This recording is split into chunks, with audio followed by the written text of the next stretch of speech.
Hola a todos, muy buenas tardes, ¿cómo están? Mucho gusto. Soy la doctora Verónica Flores Rueda, jefa de programas académicos y educación continua del instituto, y en nombre de la dirección general y su director, el doctor Jorge Arturo Cardona Pérez, y de la doctora Viridiana Gorbea Chávez, directora de educación en Ciencias para la Salud, les doy la más cordial bienvenida.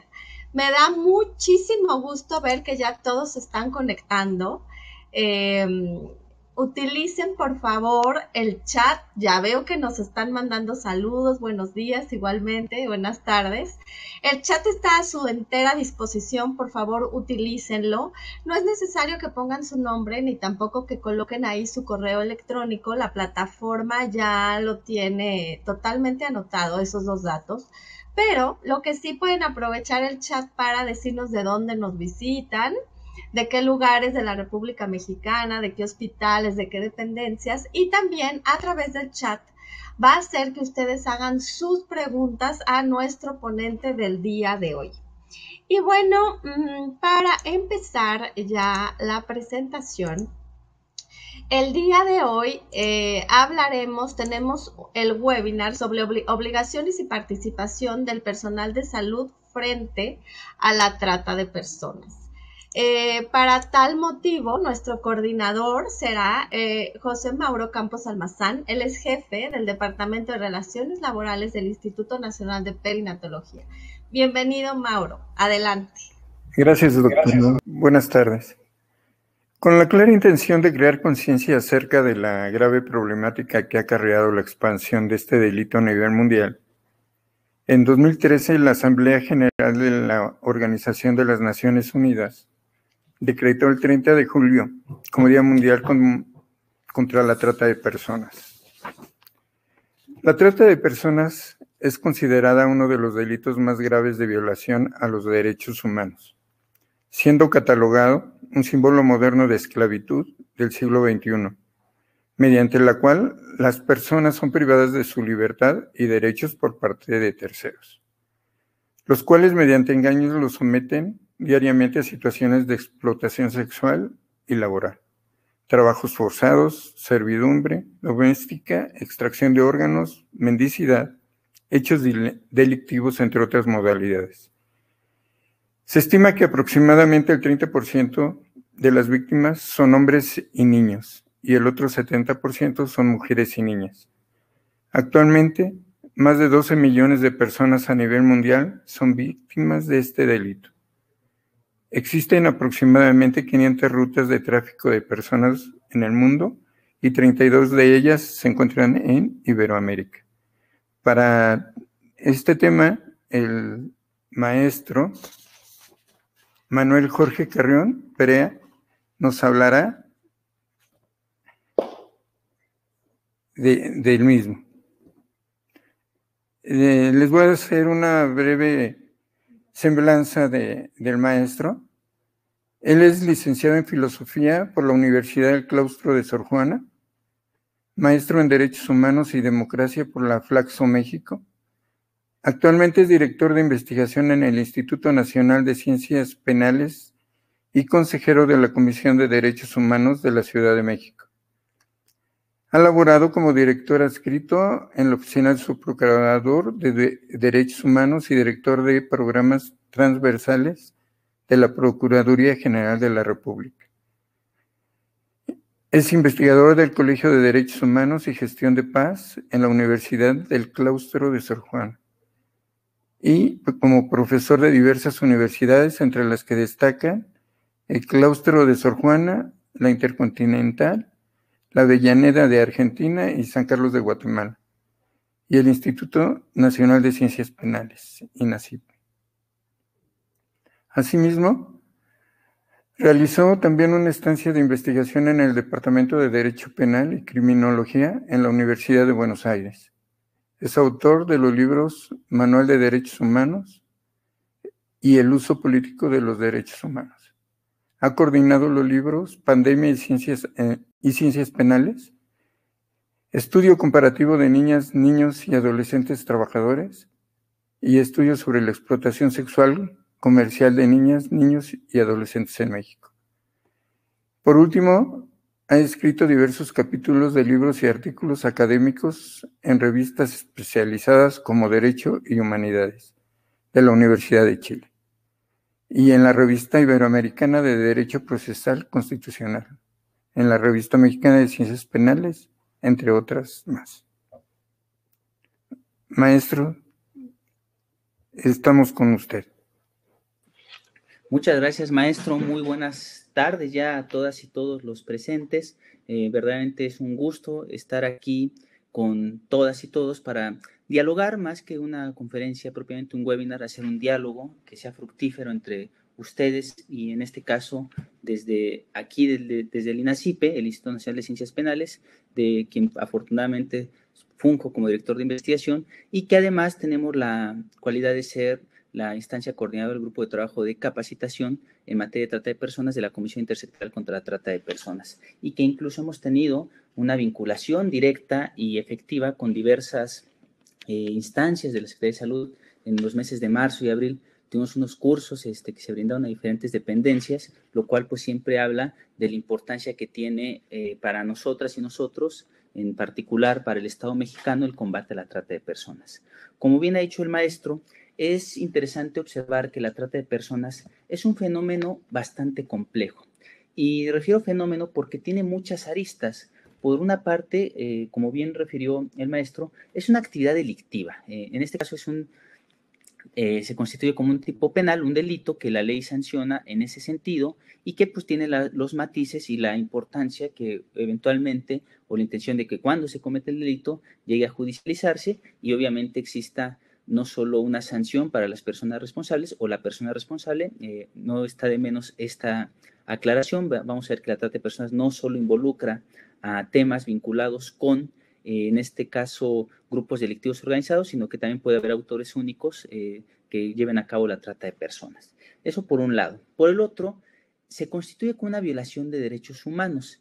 Esta última acepción es bastante matizada, sobre todo considerando que una violación de derechos humanos, de acuerdo al artículo 6, fracción 21 de la Ley General de Víctimas, consiste en una conducta, es decir, una acción o omisión, llevada a cabo, perpetrada por una persona servidora pública en el ejercicio de sus funciones y atribuciones, que tiene como resultado la afectación de un derecho humano en contra de una persona o grupos de personas. ¿No? Creo que esta es una visión interesante porque en una primera instancia podemos pensar que la trata de personas solo se nos remitiría también a actividades del orden criminal, pero vamos a ver que hay a veces de manera desafortunada, no solo en nuestro país, sino a nivel global, una vinculación con otras instancias gubernamentales que facilitan o permiten esta trata de personas. Como un primer referencia, creo que es importante hacer un señalamiento previo. El maestro había dicho efectivamente las cifras con respecto a la trata de personas. Como fenómeno, es un fenómeno complejo, porque a nivel mundial, efectivamente, cerca del 35% de las víctimas son hombres y son, perdón, mujeres, el 35% son hombres y niños y el 65% son mujeres y niñas. Cifras que a lo largo del desarrollo que ha tenido la investigación por parte de las Naciones Unidas, en particular a partir de la Oficina de las Naciones Unidas contra la Droga y el Delito, señalan que Inicialmente era un delito que afectaba primordialmente a la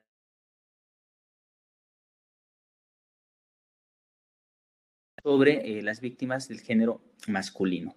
Esto es importante porque nos permite visibilizar un tema en particular.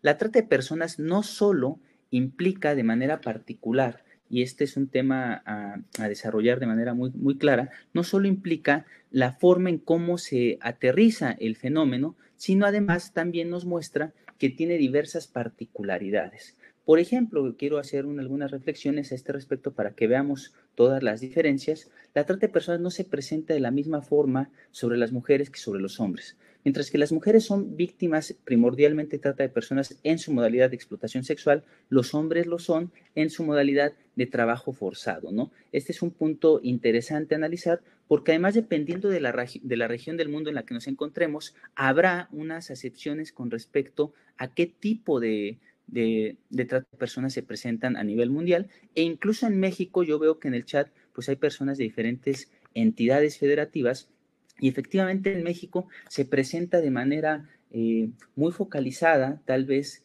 el delito de trata de personas con fines de explotación sexual, pero hay ciertas regiones en donde hay otros tipos de trata de personas diferentes a la sexual que se presentan de manera común y cotidiana. Por ejemplo, los estados del norte de la República refieren la existencia del uso de niñas y niños, en este caso de manera particular para los fines de la delincuencia organizada, en actividades delictivas, mientras que hay estados como San Luis Potosí, donde la principal prevalencia de las víctimas y del delito de trata se presenta por temas vinculados con la función que tienen a cargo, por ejemplo, temas como el trabajo forzoso, ¿no? Entonces, ese es un punto interesante a analizar, a platicar, pero vamos. ¿Qué es la trata de personas? Digamos, vamos por partes en este elemento. La trata de personas, de las diferentes definiciones que hay, tal vez la más aceptada es la que establece o la que se establece en el Protocolo de Palermo, o bueno, el Protocolo para prevenir, reprimir y sancionar la trata de personas, especialmente mujeres y niñas, que contempla la Convención de las Naciones Unidas contra la Delincuencia Organizada Transnacional. Este título un poco grande que abreviaremos única y exclusivamente con el Protocolo de Palermo. El Protocolo de Palermo dice que la trata de personas es la captación, el transporte, traslado, acogida, recepción de personas, recurriendo a la amenaza, el uso de la fuerza u otras formas de coacción, como pueden ser el rapto, el fraude, el engaño, el abuso del poder o de una situación de vulnerabilidad, o la concesión o recepción de pagos o beneficios para obtener el consentimiento de una persona.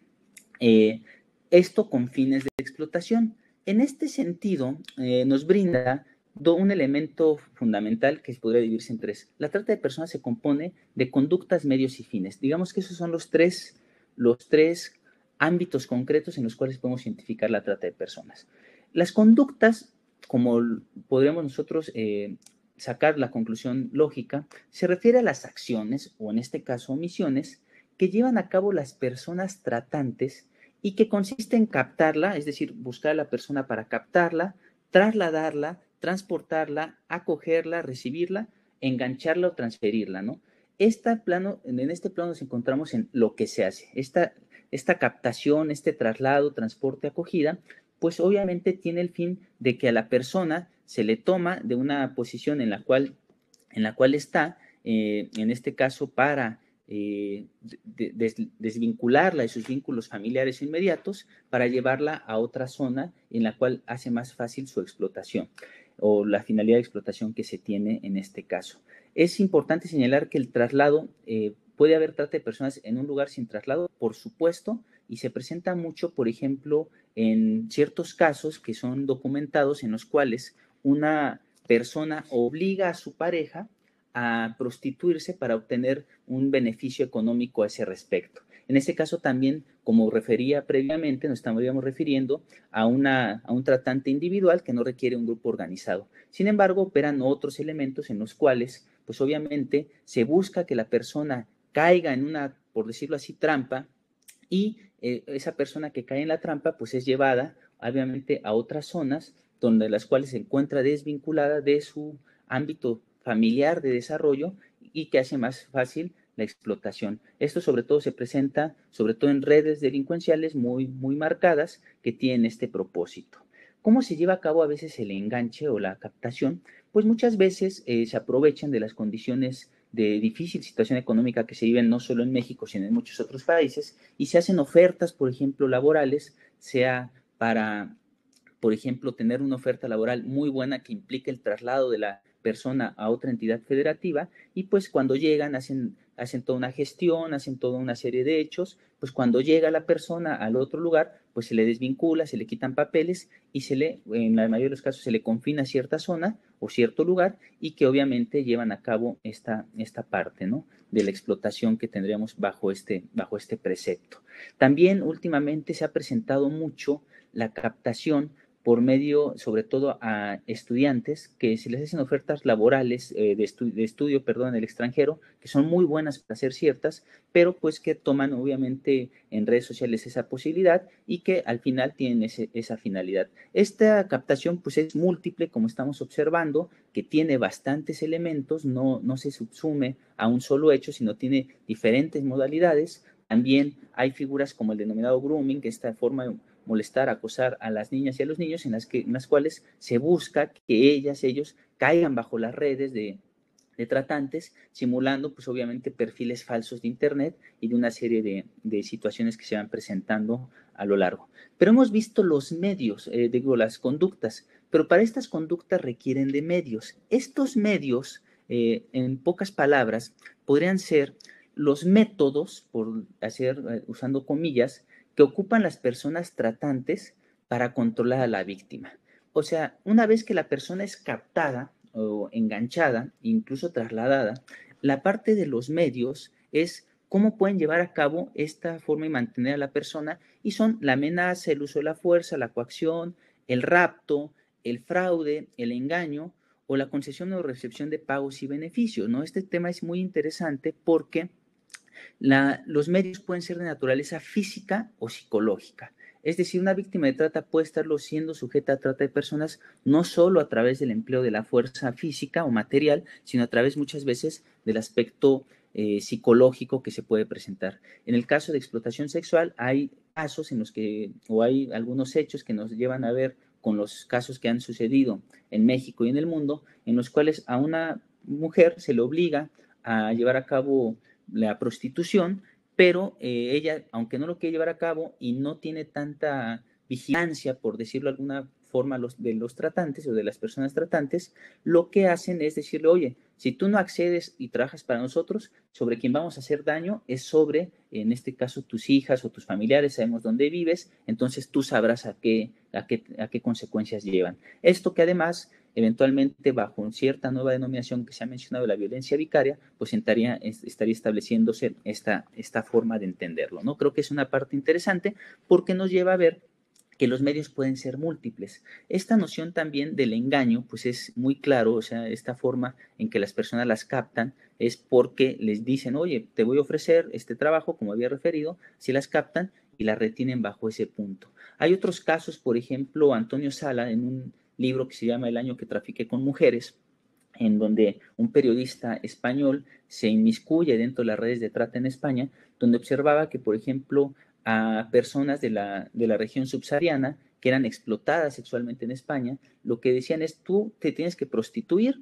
y pues obviamente esa prostitución, si tú no la llevas a cabo, nosotros tenemos un muñeco vudú sobre el cual te vamos a hacer daño. Con las creencias religiosas de la persona, tenían ellas la idea de que había un control directo sobre su persona y que le podría resultar poco benéfico. Y muchas veces se presenta esta situación. Y hay que aclararlo, que este es un punto poco tratado. Muchas veces también lo que se hace o lo que se busca realizar es que a partir de esta figura de la trata de personas que está vinculada en diferentes matices o elementos de los cuales se va llevando a cabo, también pues hay una forma de coacción o de mantener a la víctima, sobre todo las que son víctimas de explotación sexual, pues es aquella que se hace mediante el uso directo de, en este caso, de estupefacientes, ¿no? Donde mantiene a la persona bajo cierto estado inconveniente y con ese estado inconveniente, pues obviamente es más fácil. Y aquí el punto final de los elementos que estamos analizando son los fines. Los fines es el por qué se hace. Aquí hay que ser muy claros en un punto. La trata de personas no requiere forzosamente que la persona sea explotada. ¿A qué me estoy refiriendo con esto?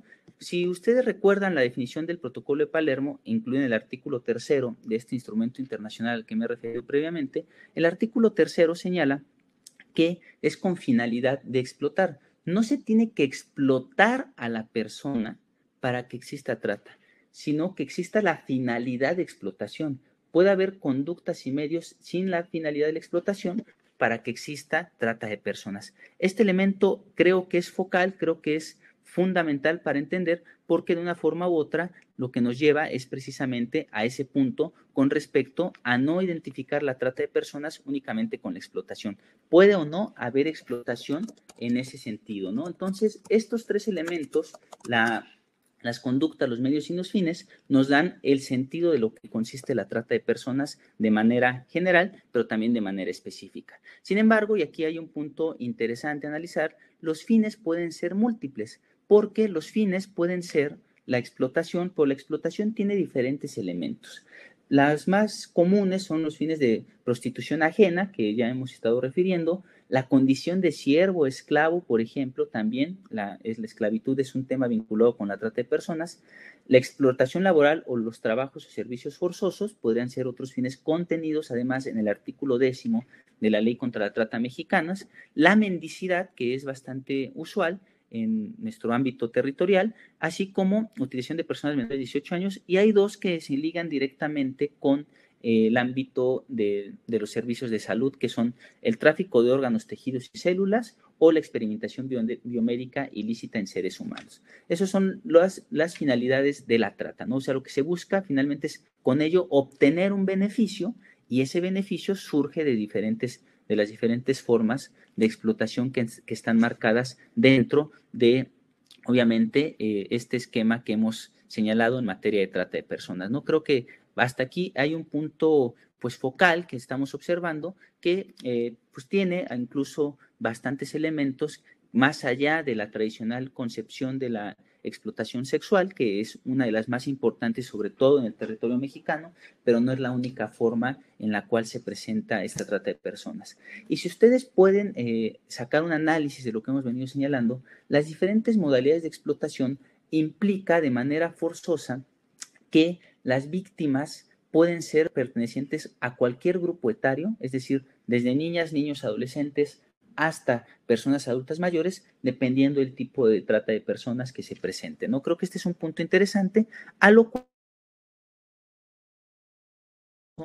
es un punto que a mí me preguntan, bueno, pero si la persona consiente llevar a cabo la víctima, pues bueno, el consentimiento por parte de la víctima en cualquier forma de explotación no se tendrá en cuenta cuando se haya recurrido a algunos de los medios que ya hemos señalado, ¿no? O sea, no es que la persona haya aceptado y que se encuentra aceptándolo inicialmente porque es víctima de, obviamente, una presión de naturaleza psicológica o de naturaleza física, sino que aquí es un punto interesante a analizar. Bajo esta concepción, obviamente, podríamos preguntarnos, además, como un punto adicional, la trata de personas, cómo se opera a nivel internacional. A nivel nacional, como bien señaló el maestro, hay redes muy marcadas que se presentan como pensando que México, siendo esta figura de tráfico, de destino, origen y tránsito de migrantes, se podría pensar que incluso la trata de personas coincide con otra conducta como es el tráfico ilegal de migrantes, lo cual es incorrecto porque son conductas que buscan cosas completamente distintas. La finalidad de la trata, como hemos señalado, es la explotación, tiene una finalidad de explotar a la persona, mientras que el tráfico de migrantes es cruzar una frontera, sea esta sobre todo de naturaleza internacional, ¿no? O sea, busca que haya un tránsito hacia otro país. Cuando se llega al otro país se acaba el delito porque hay un tráfico ilegal que no cumple con los estándares administrativos o legales previstos en el ordenamiento de ese país y que obviamente ahí culmina. Puede presentarse, obviamente, acciones que involucren trata de personas y tráfico de migrantes, por supuesto, pero siempre considerando estas dos conductas. Y previendo estos elementos, ya habiendo visto cuáles son los elementos de la trata, los diferentes elementos que podrían impactar y señalando además el tipo de perfil de las víctimas, podemos observar que aquí es un aspecto particular que al ser un fenómeno tan complejo, el Estado tiene obligaciones muy concretas en materia de trata de personas. Las obligaciones, podríamos decir de manera genérica, ustedes me dirían, oigan, pues la obligación directa pues es las que están previstas en la Constitución Política de los Estados Unidos Mexicanos, en este caso, la respetar, proteger, garantizar, promover los derechos humanos, en donde existe un papel fundamental que obviamente pues, todas las autoridades en el ámbito de sus competencias tienen que llevar a cabo, ¿no? Creo que hasta este punto son cuestiones generales que se van presentando. La Constitución dice en su artículo 1, párrafo 3, todas las autoridades, es decir, toda persona servidora pública, tiene la obligación de respetar, proteger, garantizar, promover los derechos humanos. Pero aquí nosotros, si ustedes observan la forma en cómo está redactada nuestra ley general en materia de trata de personas, a la cual me he referido, habla primero de una obligación de máxima protección. Cualquier autoridad, cuando tenga contacto con una víctima que presumiblemente sea víctima, con una persona que presumiblemente sea víctima de trata de personas, tiene que conocer de manera directa cómo actuar y cómo atenderla, obviamente siempre respetando su dignidad, su libertad, su seguridad, evitando una revictimización. En el ámbito del sector salud es muy particular porque las víctimas de trata muchas veces llegan por cuestiones derivadas de la explotación a la cual se pueden ver sujetas, que muchas veces se pueden confundir con otro tipo de conductas. Por ejemplo, personas migrantes que están siendo transportadas con fines de trata, se puede llegar a confundir los síntomas que tienen o la sintomatología. Si ocupo mal los nombres de los conceptos médicos, les ofrezco una disculpa. No soy propiamente médico, pero ustedes me podrán hacer una corrección, por supuesto, a ese respecto. Pero bueno, llega una persona con determinados síntomas que podrían llegar a confundirse con tráfico de migrantes siendo una persona víctima, ¿no? Entonces, la máxima protección es darle toda la atención y observar que la víctima no es un paciente más, sino tiene ciertas particularidades que pues obviamente requieren de una atención que tiene que estar además enfocada en materia de género, ¿no? O sea, tiene que haber una transversalidad del concepto de género y para ello implica o forzosamente que ya es un tema que no solo compete directamente a la persona que puede llevar a cabo la atención, sino incluso de un carácter mucho más general de las autoridades, que se cuenten, por ejemplo, con todos los elementos que permitan a la persona, pues obviamente una atención debida y adecuada conforme a su género y que obviamente se le brinde esta parte. Eso nos conllevaría a una segunda obligación, habíamos dicho la máxima protección, también la obligación de actuar con perspectiva de género y que obviamente pues tiene los elementos muy marcados y que obligaría además a las autoridades a contar en todos los espacios de salud con las y los especialistas enfocados en materia que puedan estar vinculados, por ejemplo, en tema obstétrico, lo estoy pensando, o en este caso para que se le pueda brindar una atención sobre todo a las víctimas de explotación sexual que se acorde, pues obviamente a sus necesidades, ¿no? El siguiente principio que podríamos señalar como una obligación es el interés superior de la infancia, que es proteger los derechos de la niñez y de la adolescencia y velar porque las víctimas tengan todos los cuidados y la atención que logren protegerlos de manera inmediata y de manera focalizada para su ámbito de atención. Lo mismo podemos decir con las personas adultas mayores, que hay una obligación a ese respecto, ¿no? Y la debida diligencia también se opera como una obligación que si bien podríamos nosotras y nosotros pensar, bueno, la debida diligencia se da o se gesta en un ámbito ministerial, en lo que lleva a cabo las acciones de las y los servidores públicos de las procuradurías o fiscalías de las entidades federativas, la debida diligencia tiene una parte muy concreto en la asistencia y protección a las víctimas. Desde el momento que llega la víctima se tiene que brindar todo el apoyo, obviamente muchas veces un apoyo incluso de contención en primer momento ante la situación que está atravesando y concebir que la situación que atraviesa no siempre es sencilla y obviamente no siempre, nunca es sencilla la situación que está atravesando, perdón por lo dicho, nunca es sencilla, es muy compleja y que además pues tiene ciertos elementos que si nosotros vemos con el tema de la coacción, pues muchas veces las víctimas se sienten incluso desprotegidas ante estos hechos, ¿no? Entonces no es tan fácil que se abran ante las autoridades por el miedo que tienen al respecto, apelando a los medios que hemos señalado previamente, ¿no? Este es un punto interesante a analizar, esta obligación que tiene. Hay otras que van enfocadas por parte de las y los servidores públicos como la obligación de reparación, que eso tendrá otro elemento cuando considerando la reparación integral, que tiene un elemento fundamental por ejemplo, la rehabilitación en sentido médico y psicológico, así lo prevé. Recordemos que la reparación integral del daño implica medidas de compensación, de restitución, en este caso, a su vez, de no repetición, pero hay otras que son también de rehabilitación, ¿no? Que es un punto, digamos, ya no tanto inicialmente con las víctimas, sino ya cuando se ha llevado a cabo el proceso y que requerirán, pues obviamente, el apoyo de personas especialistas en este punto. Y aquí hay además, creo yo, que hay un concepto muy claro que es el de la no revictimización y la no criminalización. En este punto, aquí habrá que atenderlo y aterrizarlo de manera muy, muy concreta y muy particular. La revictimización es que las actuaciones de las personas servidoras públicas no conlleven o caigan en una afectación de una negación, por ejemplo, de un servicio público a las víctimas de trata, en este caso la asistencia médica, por su condición, y que obviamente no la hagan llevar a cabo, pues obviamente allá más allá de todos las situaciones que he estado atravesando, una más que impida su atención o su tratamiento, ¿no? Creo que este punto es interesante, la parte de no revictimizarla, porque además de ser víctimas de un delito, cuando llegan a una autoridad, por ejemplo, puede ser en este caso una autoridad de salud, si no se le brinda la atención médica que está requiriendo, pues obviamente ahí sí se convierte además en una víctima de una violación de derechos humanos, que es la protección a la salud, y que obviamente tendrá otras aristas y otros elementos muy concretos a destacar si nosotras y nosotros intentamos desglosarlos una por uno, ¿no? Y la no criminalización es una parte importante.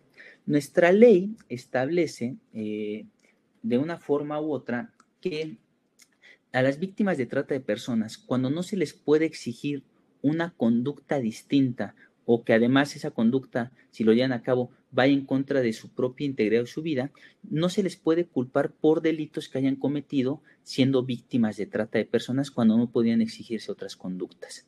Este punto es muy interesante porque también, además de la coacción o la amenaza, el uso de la fuerza que hemos señalado, en una gran cantidad de casos de víctimas de trata se les refiere a ellas, a ellos, que llevan a cabo conductas indebidas en la legislación penal, por ejemplo, el trasiego de estupefacientes o, por ejemplo, robar, en este caso, a algunos mal llamados clientes, porque no son clientes, sino son personas que al saber que una persona es víctima de trata y están llevándolo a cabo, pues obviamente llevan a cabo una victimización doble a esta persona y a las cuales, en este sentido, las amenazan de decirles, es que si tú nos acusas, pues también tú vas a ser responsable porque estás cometiendo delitos, ¿no? Y que la legislación penal marca y obviamente pues hay muchas matices, muchas variantes a ese respecto.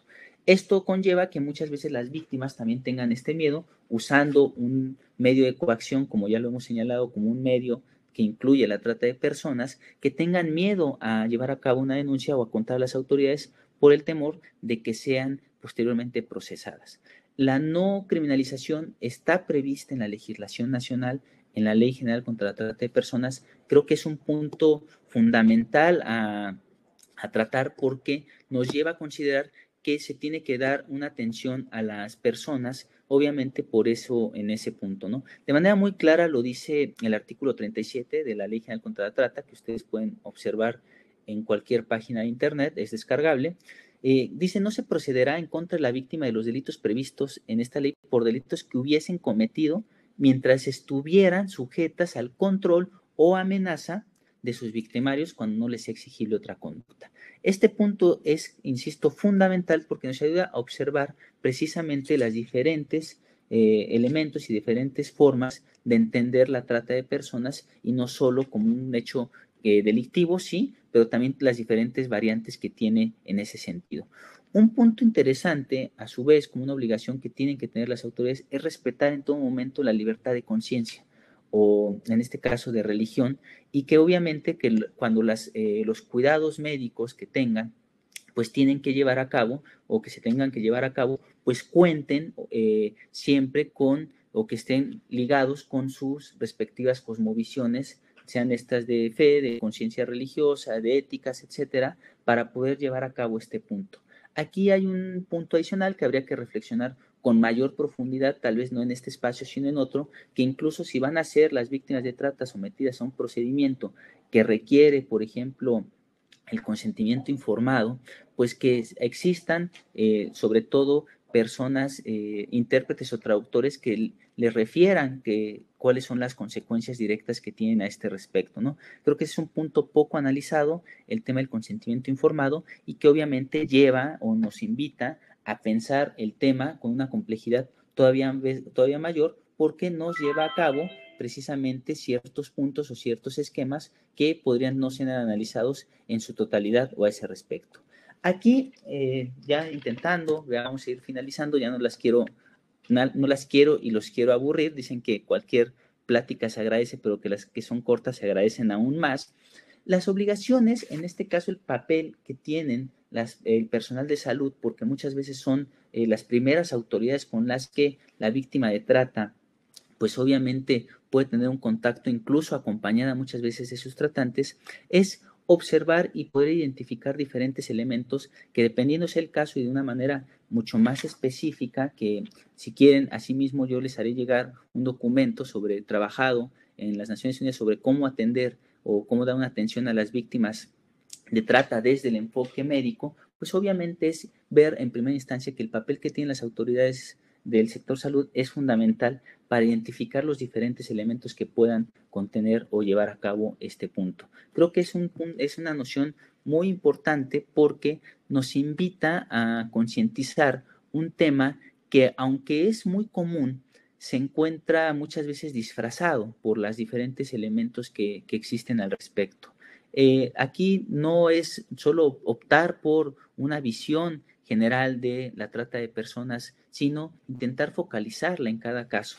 A ese respecto, hay instancias como la CEAP que han generado, por ejemplo, la Comisión Ejecutiva de Atención a Víctimas, en el marco de los trabajos de la Comisión Intersectorial contra la Trata de Personas, una guía simplificada para la atención a víctimas de trata de personas, la cual además puede ser observada, analizada, y que ayuda muchísimo a identificar a las víctimas de trata de personas, pero además la atención, ¿no? Ese punto es fundamental porque nos otorga mayores elementos y mayores puntos para poder nosotras y nosotros, pues obviamente, dar una atención debida a las personas que se ven sujetas a esta conducta delictiva. La guía simplificada en materia de trata de personas, en este momento la estoy poniendo en el chat para que ustedes puedan conocerla, observarla, posteriormente analizarla. No sé si ya salió, si no, pues bueno, ahí la vuelvo a poner a ese respecto, pero nos va brindando estos elementos.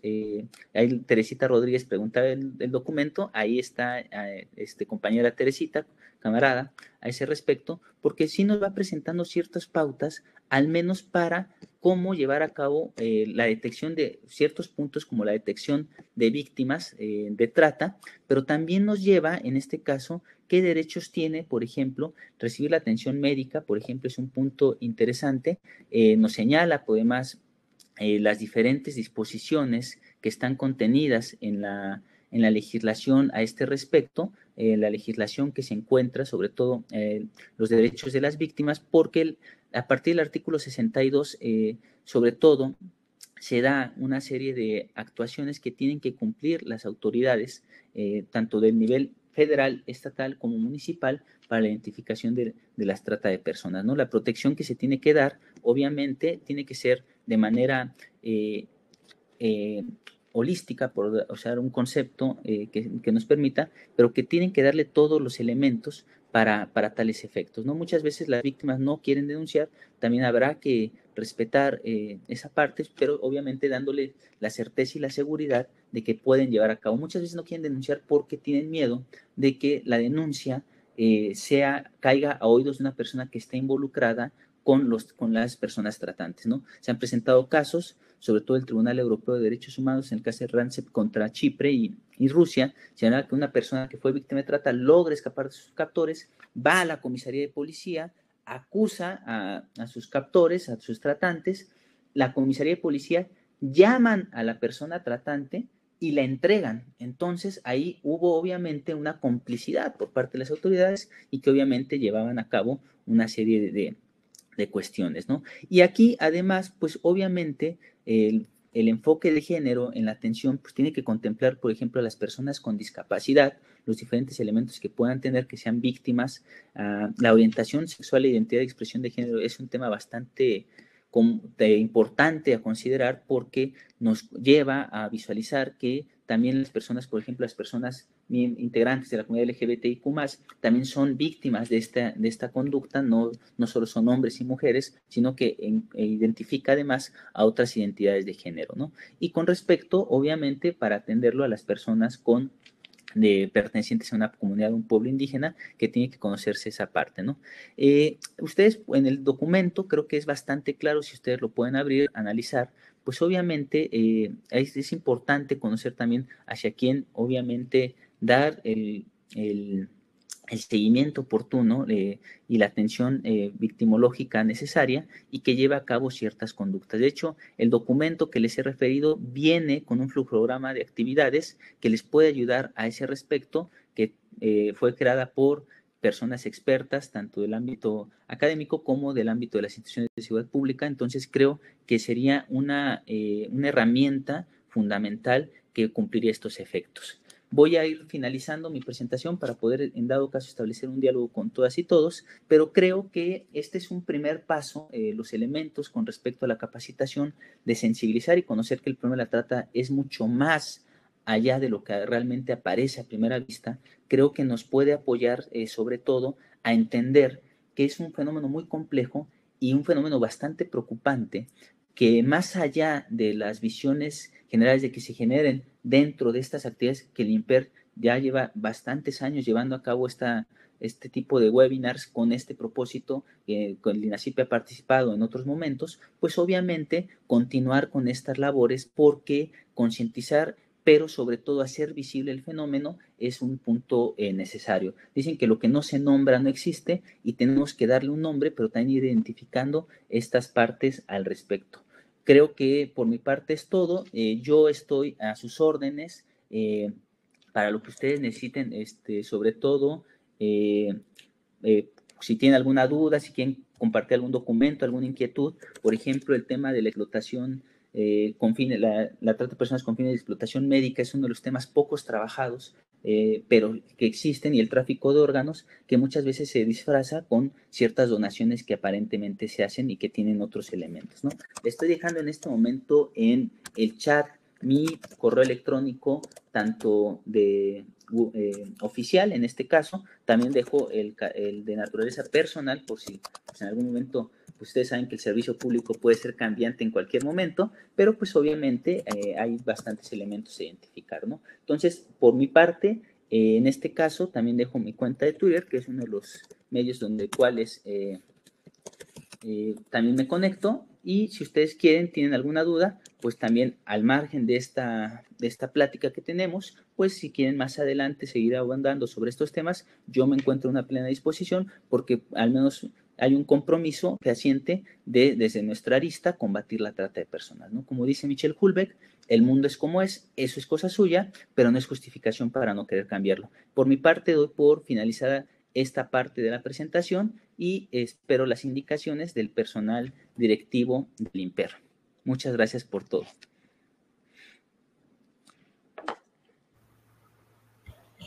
Doctor, muchas gracias. Es una presentación muy fácil de digerir. Tenemos algunas preguntas que quisiéramos hacerle. ¿Cuáles son las principales modalidades de trata en México? Muchas gracias. Las principales modalidades de trata de personas en México es la explotación sexual, sobre todo de mujeres, niñas y niños. Es uno de los temas más identificados en nuestro país de manera desafortunada, que se presentan de manera muy continua.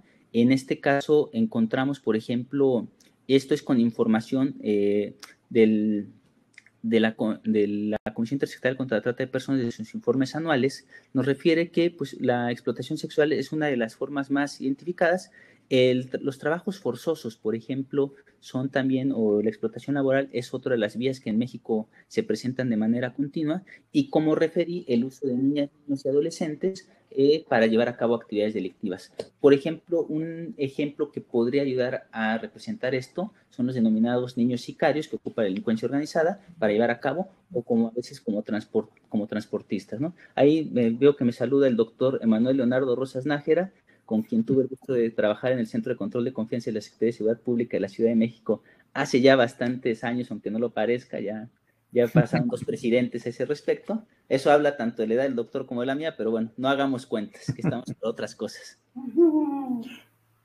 Gracias. Otra pregunta es, ¿cuál es el perfil de tratante y cómo identificarlo? El perfil del tratante, de acuerdo a la información brindada por la Oficina de las Naciones de las Drogas, para el combate a las drogas, la Oficina de las Naciones Unidas para el combate a la droga y el delito, la UNODC, el perfil del tratante es bastante interesante porque tanto hay mujeres como hombres que son aquellas personas que llevan a cabo la explotación. Se podría pensar que es directamente los hombres los que llevan a cabo más este aspecto, pero no, también son mujeres las que llevan a cabo esta conducta, y puede ser diverso. Yo creo que hay muchos elementos identificativos, no es como el clásico, dependiendo del caso de trata de personas, no es como la clásica recepción que se tiene de la figura del narcotraficante con cadenotas, eso no, pueden ser incluso los parientes de las personas, dependiendo el tipo de caso de trata al cual se estamos refiriendo, es muy casuístico, pero no hay un perfil completamente definido, pero sí hay pues ciertos elementos que podríamos llevarlo, sobre todo cuando se lleva a una persona a una asistencia, por ejemplo, médica, y no se separa de la persona, está al pendiente de lo que dice, cuando la persona tiene la completa capacidad para referirlo, o la víctima tiene un miedo de referir alguna cuestión sin la autorización previa de la persona que está a su lado, ¿no? Sobre todo es más difícil en niñas, niños y adolescentes por la situación específica, y a ese respecto creo que podría hacerse, obviamente, viendo e identificando ciertos puntos, ¿no? Ok. Es una más. Como institución de salud, ¿cuál sería la principal tarea a realizar en este tema? Son muchas. En primera instancia, el personal médico, pero no solo el personal médico, sino el personal de enfermería, que también el personal de enfermería tiene una relación directa y a veces mucho más continua con las y los pacientes, digámoslo, dependiendo del caso, pero siempre el personal que tiene, pues es en primera instancia brindarles la atención que requieran, una contención, primer carácter psicológico, posteriormente la atención médica que requieran, no ver a las víctimas de trata como un paciente más, no es un paciente más, cada historia de trata tiene sus propias complejidades, pero incluso el personal administrativo tiene que tener un papel fundamental para brindar atención o para facilitar o canalizar la atención médica que requieran las personas en cada caso y no legarlas, ¿no? Ese creo que es un punto muy importante, fundamental, y que incluso eso conlleva una reestructuración no solo de la forma en cómo se concibe, sino incluso los procesos internos que están establecidos en ciertas zonas de hospitales, ciertos sistemas de salud, para modificar los manuales de procedimiento para dar ciertas atenciones a las personas sin tener que hacer esto de una manera muy burocratizada, ¿no? Yo siempre compartí una experiencia personal, una conocida se intenta suicidar, la llevamos a un hospital en este caso ISSSTE. En el ISSSTE la persona de ventanilla niega la atención médica porque ya tiene que estar procesando por protocolo un familiar de la persona. Afortunadamente, bueno, la llevamos al Ángeles, ella costó un ojo de la cara, que fue muy distinto, pero una negación del servicio de salud. Tal vez no es el mismo que se trata, por supuesto, pero conlleva una problemática que existe porque la persona de ventanilla refería la existencia de ciertos protocolos establecidos. Esos protocolos tienen que estar legalmente previstos en algún manual de procedimientos, por ejemplo, y tendrían que atenderse, obviamente, especificarse en cada uno. Creo que ese es un punto interesante. Ok, gracias, maestro. Tenemos un par de preguntas más. Las que vengan. Gracias. Para esto. ¿Cuáles serían las principales estrategias a utilizar para sensibilizar a la población? La primera es concientizar en qué consiste la trata de personas con sus diferentes elementos. Hacer visible que cualquier persona puede ser víctima de trata. O sea, tanto ustedes, siendo personal médico, también lo pueden ser, el maestro, yo mismo, podemos ser víctimas de trata, y es una problemática que nos puede afectar de manera inmediata y directa a todas y todos. Ese sería el primer punto. Sobre todo aquellas personas que tienen a su cargo niñas, niños, adolescentes, hacerles saber, platicar con ellos y estar pendientes, obviamente, de las actividades que, por ejemplo, llevan a cabo en redes sociales, porque con esta ampliación que se presenta en materia de tecnologías de la información que ha aumentado, pues puede ser mucho más fácil y mucho más efectivo que los tratantes puedan llevar a cabo un enganchamiento directo, una vinculación con las personas, ¿no? Hay muchas veces que los tratantes generan perfiles falsos en Instagram, Facebook, por ejemplo, en los cuales entablan una comunicación y hay referencias que le pueden sacar el número telefónico a la persona en menos de 7, 8 minutos, ¿no? Entonces creo que ese es un punto a ese respecto, y que es una parte fundamental, y concientizarlo en ese sentido. Aprovecho nada rápido porque una pregunta que me parece interesante de Adriana Besares. En consulta privada, pues también tendrían que, obviamente, conocer, que la persona hable con ustedes, con ellas, y obviamente darles cierta información al respecto, vigilar, y en su caso, pues posiblemente dar vista a las autoridades ministeriales para tal efecto. Perdón que me haya tomado la pregunta del... No, está bien. Pero me llegó y creo que fue un punto interesante, porque también, pues como dicen, dentro de las instituciones privadas o instancias privadas, muchas veces no se van los tratantes con personal médico de una institución de salud, porque puede tener un mayor vínculo, pero la persona que está teniendo tiene que observar, analizar, y en dado caso, si considera que existe una posible víctima de trata y ella no lo refiere, posiblemente identificarlo, tomar los datos de la persona y, en su caso, pues dar vista a las autoridades locales competentes, ¿no? Gracias. Y la siguiente era en relación a las redes sociales. ¿Qué papel juegan estas actualmente para el desarrollo de la trata? Actualmente son fundamentales para lograr, sobre todo, el tema de los medios, del enganche y de la captación, ¿no? Creo que es un tema fundamental. La información muchas veces que se presenta en redes sociales o en cualquier página de internet siempre es verificable, tiene ciertos elementos que son difíciles a veces de tratar, pero es un punto interesante, ¿no? Ofertas laborales, refería el tema con las y los estudiantes que les ofrecen irse a España o a Francia, Inglaterra, y aparentemente bajo escuelas fachadas muy bien establecidas, o con gestores para que lleven a cabo esa situación, ¿no? Creo que el tema es potencializable precisamente porque puede valerse de muchas formas para hacerlo. La mejor forma es, obviamente, ser cauto con quién se comparte nuestra información. Algunas sugerencias que hace respecto han hecho personas especialistas, incluso de aquí desde el NACIPE. Hay que tener mucho cuidado con la información que una persona presenta en redes sociales. Hay que tener cuidado de presentar información identificable de nosotros, de nuestros niños, niñas, por ejemplo. Digo, bueno, yo no tengo niños, niñas, pero lo asumí como una parte de la humanidad. Pero es punto importante porque muchas veces en redes sociales lo que se hace es, las chicas, los chicos, estoy en tal bar con mis amigos, estoy en tal lugar con tal. Entonces, además de tener el perfil abierto a todo el público para ganar más likes, pues se ponen en una situación de riesgo en donde pueden ser identificadas por posibles tratantes que van ubicando, obviamente, su estatus de vida, pero también el desarrollo de su propia vida, ¿no? Ok. Muchísimas gracias, maestro. Pues esta fue la última pregunta. Si no tiene alguien más, ¿alguna? Creo que no. Maestro, ¿cómo está? Otra vez yo. ¿Cómo estoy? Guapo y de moda y muy feliz de estar con ustedes. Eso. Oiga, maestro, fíjese que todo el mundo lo está felicitando muchísimo. Que muchísimas gracias también, Mauro, por traer estas presentaciones. De verdad que son súper necesarias a las instituciones. Hay un par de preguntas que no le hicimos. A ver, le voy a hacer una que nos pregunta María del Carmen Vega González. Con respecto a lo laboral, ¿cómo manejar el abuso de poder? ¿Hay algún documento que nos ayude o instancia a la cual acudir?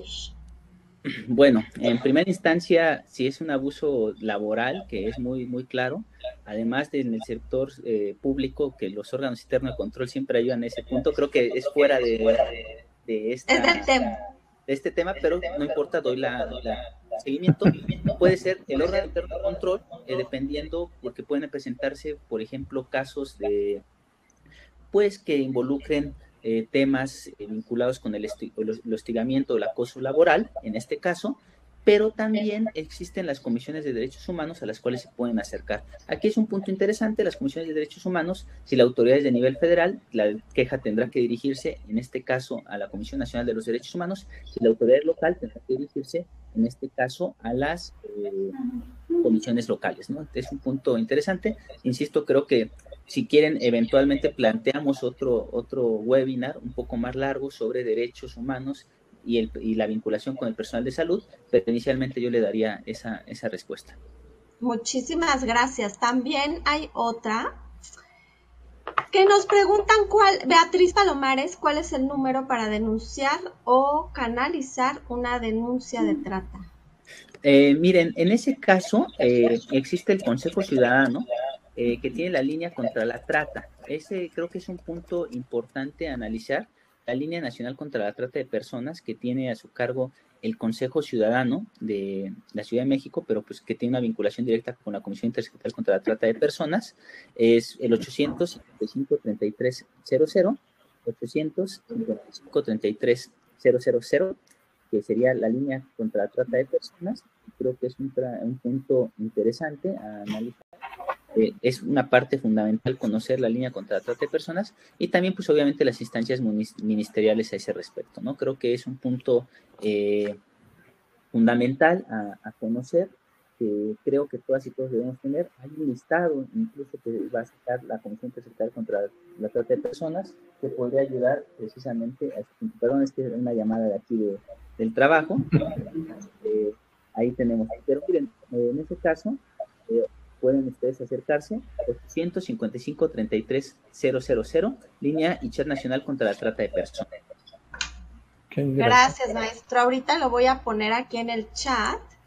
Y bueno, si ya no tienen más preguntas, muchísimas gracias por habernos acompañado, maestro. Seguramente lo estaremos invitando a colaborar con nosotros más adelante. Como bien dijo el maestro Mauro, fue de verdad una presentación muy sencilla, muy entendible para todos nosotros que estamos empapándonos del tema. Se lo agradecemos mucho. Gracias por compartir con nosotros los documentos y el teléfono.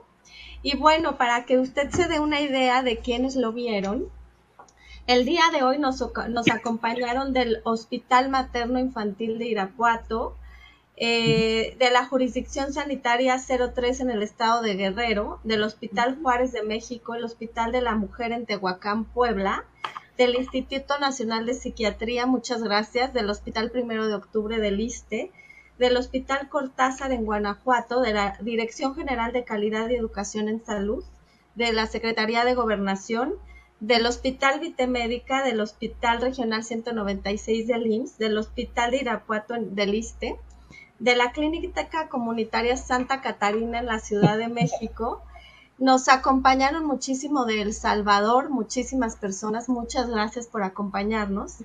Nos acompañaron prácticamente de todos los estados de la República: Querétaro, Guerrero, Veracruz, San Luis Potosí, Tlaxcala, Puebla, Oaxaca, Guadalajara, Ciudad de México, desde Durango, muchas gracias, desde La Paz, Aguascalientes, etcétera. Así que muchísimas gracias a todos por acompañarnos. Nos encanta que hayan estado aquí en este tema tan importante. Está saliendo en el chat una liga, por favor, para que la respondan. Es una encuesta. Son 4 o 5 preguntas para ver qué les pareció este webinar, para mejorar. Eso nos ayuda muchísimo también a mejorar la calidad de nuestras presentaciones, de nuestro producto que ofrecemos en educación médica continua. Así que por favor contéstenla, no se van a tardar, 2 minutitos se tardan y eso es todo. Recuerden, por favor, visitar nuestras redes sociales para que ahí vean los próximos cursos y webinars que ofrecemos. El próximo es este miércoles, jueves y viernes, que es el curso de transporte neonatal, pediátrico neonatal del hospital, así que por favor véanlo, está fabuloso. Lo pueden encontrar en nuestras redes sociales, por favor. Y bueno, pues muchas gracias. Si quieren agregar algo más. Pues yo por mi parte les agradezco a todas y todos. Les agradecería mucho que contestaran la encuesta del webinar. A mí también me ayuda mucho a mejorar. Prometo usar presentación. Casi nunca ocupo presentaciones. Sé que a veces lo visual ayuda, pero es un esquema que a lo largo del tiempo me ha servido, espero, y pues estoy a sus órdenes para lo que requieran. Muchísimas gracias, maestro Carreón, y como siempre, trabajando para el bien de la gente. Claro que sí. Maestro, no hizo falta presentación, o sea, la verdad es que no apartamos la vista de la pantalla. Fue muy ameno y muchísimas gracias. Que esté muy bien, gracias Mauro. Y gracias, buenas tardes, doctora, nos vemos buenas tardes. el miércoles. Bye, bye, Hasta bye. luego.